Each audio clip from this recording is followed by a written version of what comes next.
everybody. It's Yo Taylor back here at the Style Table on My Style Mondays. I am here with Cynthia Jefferson. She is a certified health and wellness coach in Northern Virginia. She is the CEO of Intentional Wellness Experience LLC. It's a business that was started to provide wellness experiences, coaching, education, and events that are engaging, informative, insightful, and lasting for her clientele. She works with individuals and groups and small businesses, families. I didn't even know this was a thing. Tri-State Warrior Professional Women's Football Team. Yes. I mean, that is so cool. State Farm. Check that out. So women's football team and State Farm. So you know she's got everything covered. Strategic links. She's appeared on Queen Strategy Partners, All Up with SB Ross. And guess what? She's hanging out with us on My Style Mondays. What an honor to have this fabulous lady, CEO, boss lady who has lots of gears.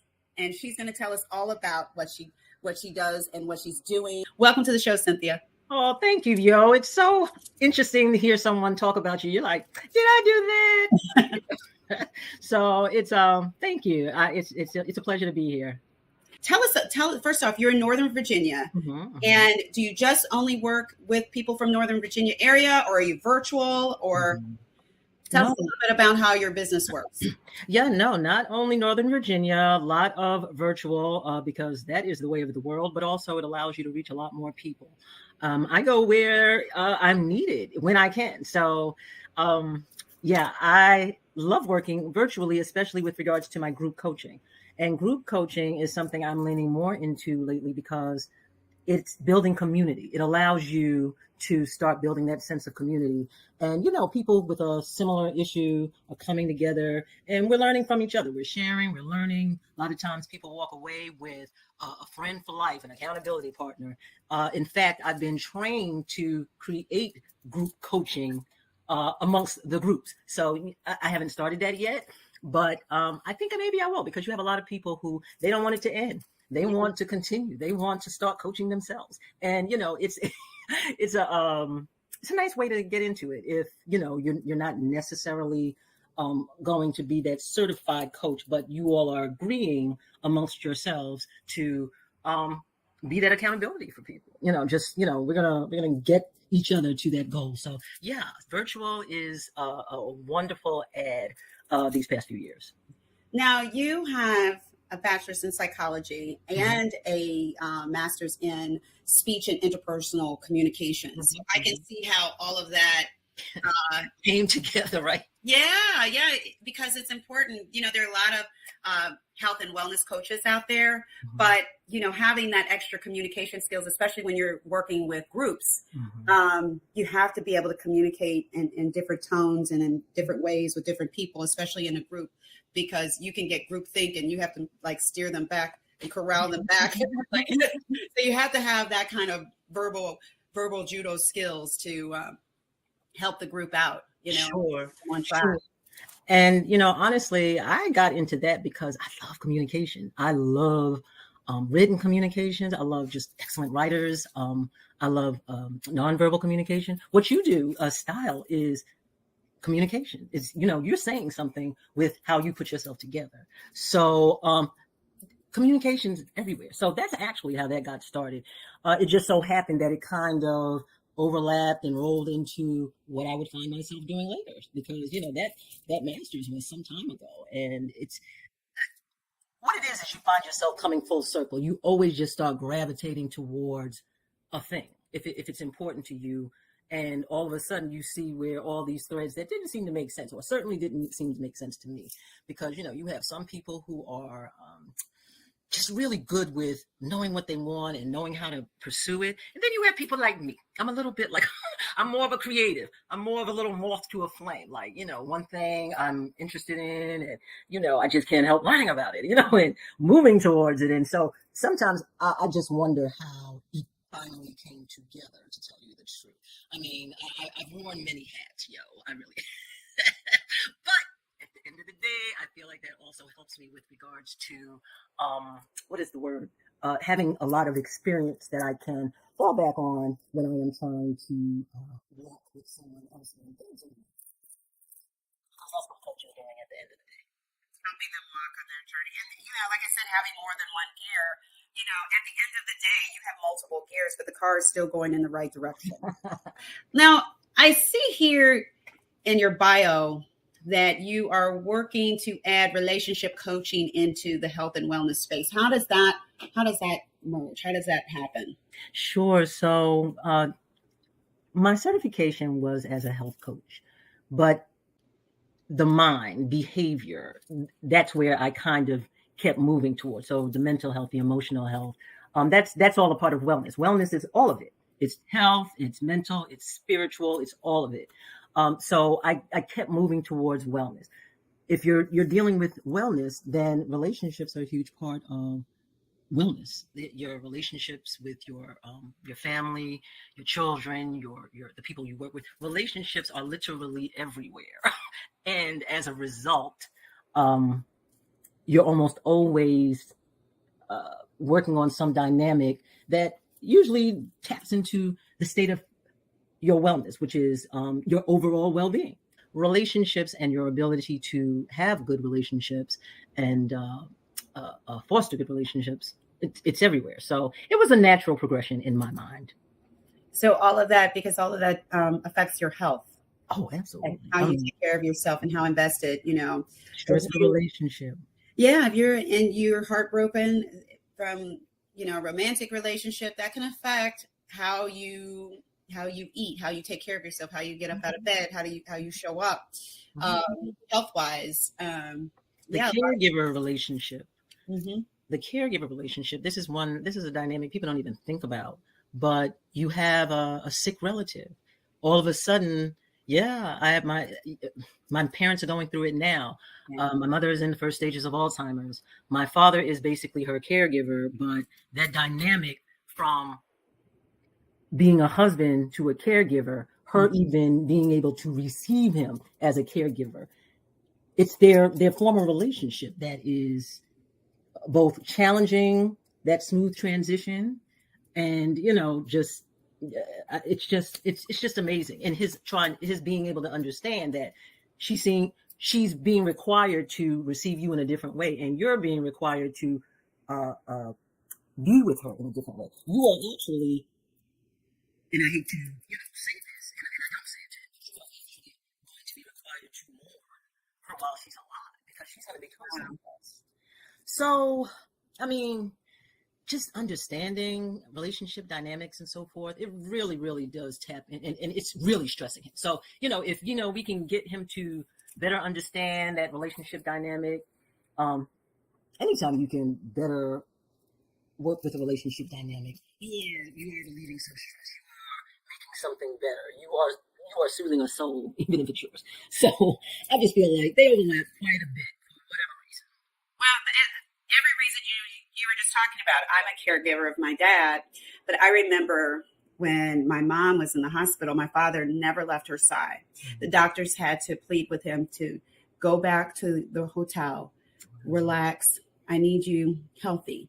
He wasn't eating. He wasn't stopping to shower. It affects our health when you're a caregiver. And my audience and people who watch, we're all 40 plus easily, and we're taking care of loved ones. We're now in that position where we're the full-time caregiver. I'm a full-time caregiver for my dad. He's in pretty good health, but I have to be healthy too. I have to make sure we have to take care of ourselves. Too, that self-care. I looked up, I hadn't even scheduled half of my doctor's appointments.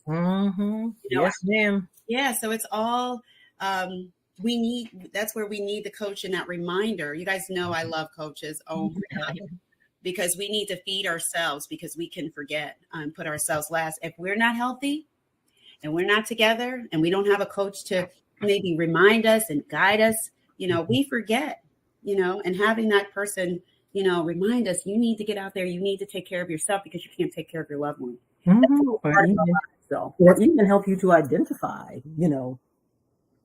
why aren't I happy, or what is missing? What's going on? Some things, I think I have it all together, but something's wrong. You may need, I'm actually starting a group coach on real self-care. This was based on a book by Dr. Pooja Lakshman. Okay, sorry, Pooja, I'm massacring your name. I'm killing it. But bottom line is, she wanted people to understand the difference between what she calls faux self-care. And I don't go as far to call it faux self-care, which she's talking about the spa moments and the escapist self-care versus the self-care that's based on prioritizing yourself.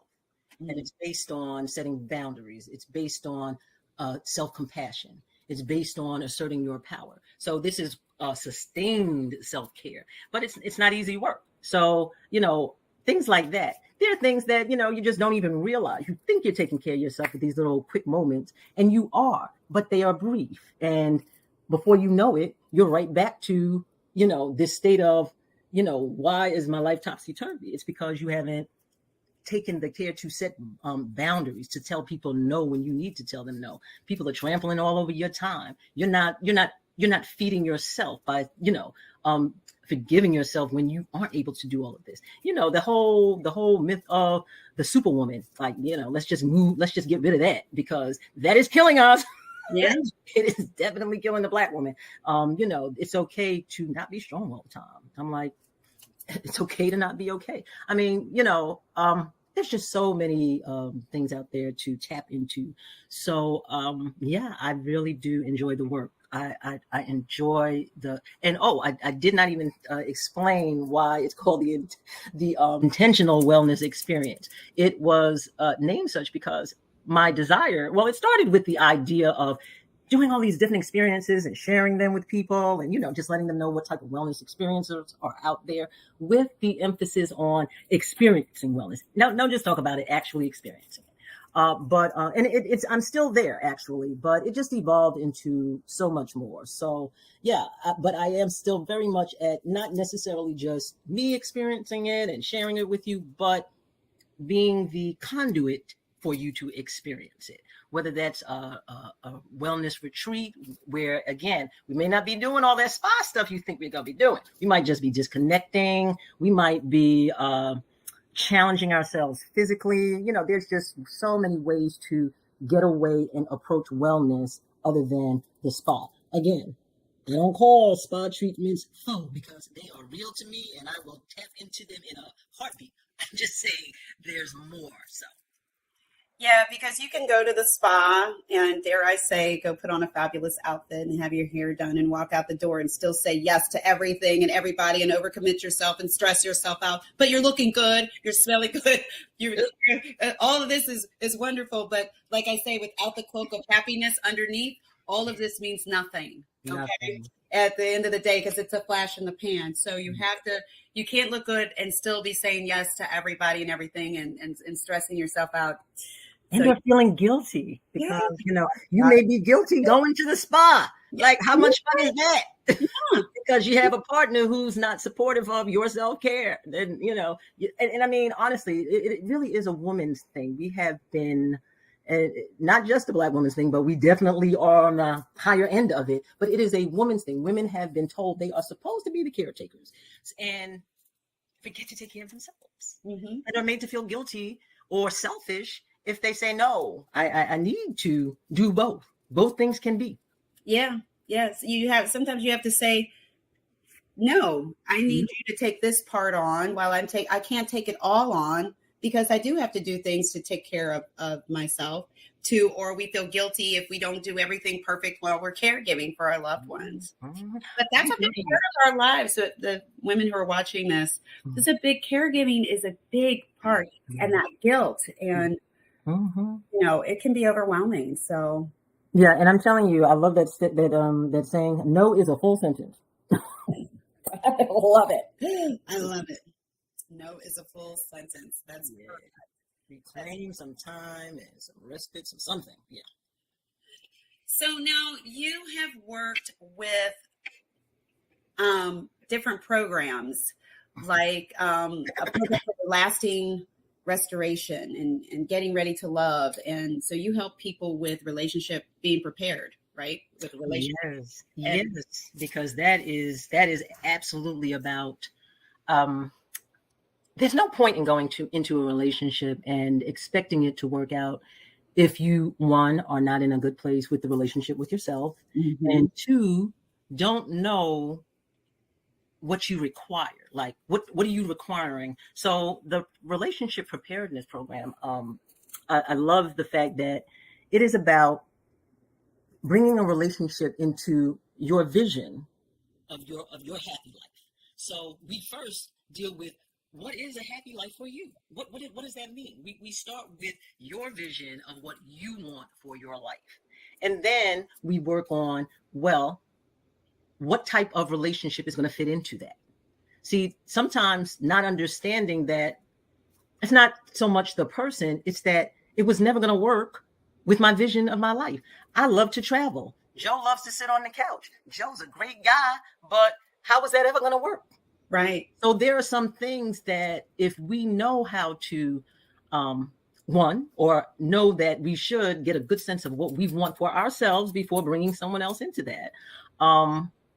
It's just a much better approach. And it's a more successful approach, because we're also training you to weed out people before you even get all enmeshed and find out that, oh, this was never going to work.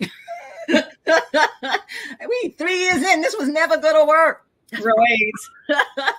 And when you're talking about being prepared, one of the things I definitely knew, because I was older when I met my husband, my current husband, I said, I'm at a stage in my life, I really want to have a healthy lifestyle. I like to run. And now I have to walk because I have grandma knees. Oh. So, but I like to walk. I like to hike. I'm active, and I needed a partner who was not sitting on the couch, who was an active person. And so and I stuck to my guns. I said, this is what I want. And my husband's very active.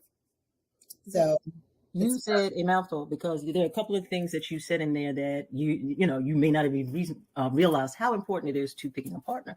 One, you stuck to your guns with regards to the type of lifestyle you wanted. That is just what I was just saying. And people have to hopefully be happy with themselves before, because they'll settle for anything if they're not happy with them. And what are you saying if you're not happy with yourself? Like, if you're not happy with yourself, why is somebody else going to be happy with you? No, you need to be really happy with the person you are, because you're then going to attract what you're looking for. But if you're afraid to be alone, if it's all about being in a relationship, I really am a proponent of people taking themselves out on a date, like doing a lot of stuff single, really becoming good and single. That's my Facebook page, good and single. Seriously, because I don't understand, one, why, if you are so afraid of your own company, well, then what kind of company are you providing? What are you bringing to the table? Like, really, what's going on here? Like, that does not sound like fun to me. Also, the other thing that you said, oh, dang, it's going to flee right out of my head. I did say basically you have to be, someone said it, I was listening to a program today. Basically, the minute you are happy with yourself, the minute you have let go of trying to find someone, and you have embarked on all the things that you wanted to do, that you value, that you prioritize, that's when you want to find somebody, because that energy, you're giving off that energy of a satisfied person. Who doesn't want to be with somebody satisfied with themselves? You're really radiating like, oh, that's the type of person I want. And you're going to get somebody who's healthy too. Because let me tell you something, controlling people with low self-esteem, those are the people who gravitate to somebody who needs somebody that badly. They know exactly. It's an energy. I'm telling you, it's an energy. And I love to, it literally is an energy. They know that this person needs, so they're like, hey, let me come fill my need. I'm not so good with myself, even though I don't even know it. There's a lot of self-awareness that we all need to like, but let me go latch onto that person because they seem to need me and I need to be needed. And it's just not, it's not a healthy dynamic. Right. Because then you end up being a savior. You're saving a person, and you're developing a more codependent relationship, less than a healthy 50-50. All relationships are going to have their ups and downs. Humans are different. Whoever your spouse is, we are all different. And so we're bringing our different personalities into it. But the basic overall, you have to be moving in the same direction and have the same expectations of what a basic relationship looks like. Yes. It's the 80-20 rule. If you can get 70-80% of a person that you're matched with, Mm-hmm. You're doing very well because nobody's 100%. Nobody's 100%. 100%. We wouldn't need each other at all. We just, I'll be walking around 100%. No, seriously. I put up a post yesterday. I am flawed and fabulous. Two things can be. I'm flawed and fabulous. Right. And it's all good. And I love that 80-20 because, you have people thinking they're going to be bringing 50-50 and all this. You complete me. No. You got to come complete. At least your understanding of who you are is what you want for your life. Because like you said, like you wanted someone, just kind of walking down the same road. Those are the things you need to understand first. Yeah. Understand that for yourself. And you'll recognize if you run into a person that doesn't understand that for themselves. That's going to be a problem down the road. Now, maybe you can help them get there. Maybe you can't. But, you come so far when you understand yourself and what you want. And that's what the preparedness coaching is about. It's really about your relationship with yourself. Boom. Listen, she just wrapped that up so nicely because that's a good thing to think about because, we're getting close to cuffing season and people are out there looking, it's getting cold outside. A snuggle bunny. Yeah. So, honestly, if you're just looking for a snuggle bunny, okay. But again, like I said, if you're just looking for a snuggle bunny, you may get a year down the road having fallen for a lot of this person, only to find out it wasn't going to work in the long run. And you could have avoided that. You could have avoided a little heartbreak if, you just bet on yourself, bet on what you're bringing to the table, bet on being enough. And bet on if you just want a snuggle bunny, just stick with the snuggle bunny and keep it moving. And draw that line early. It's called communication. Yeah, draw that line early. Be clear about it. Be honest about where you want to go. There's nothing wrong with that. Yeah, there's nothing wrong with that. So, Coach Cynthia, tell us a little bit about your style. When you're coaching, how do you show up? Do you have certain colors to create the mood that you like to wear? No, only if I'm showing up in person. Mm-hmm. If I'm showing up in person, then my personal style is always going to be about how I feel, what makes me feel good. Mm-hmm. And I think I shared this with you, but I was going to be an image consultant at one point. Like I said, style is a really big form of communication, and I love it. I love how people speak with their style. But so yeah, for me, it's just always going to be what makes me feel good. Mm-hmm. And I totally agree that I do know what colors look good on me. I crack up because whenever I'm wearing colors that look good on me, and I know they look good on me, people are like, "Oh, you look great." They don't even know it's the color.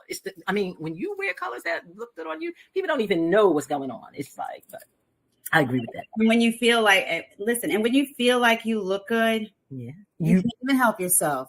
You like walking past them. It's coming out in every way. It's a nonverbal. It's not only how you dress yourself, but like you said, it's the mentality of feeling good. So you're, like you said, you're walking a little bit better. You are more confident in what you're saying and what you're doing and just how you are moving through life. That they absolutely, you do a wonderful service in helping women to understand that. And because it's definitely it's important. It's important how you show, because that little bit of extra, sometimes if you're having a down day, you put on something that's fabulous. That can be that extra little jump start that you need to get you through that meeting, that event, that conference. Mm-hmm. When you're feeling like, well, at least I look good. I don't have to worry about that. And then I can tackle the rest of the event or the situation. Mm-hmm. But some people give up, and that's what they're projecting, that they gave up.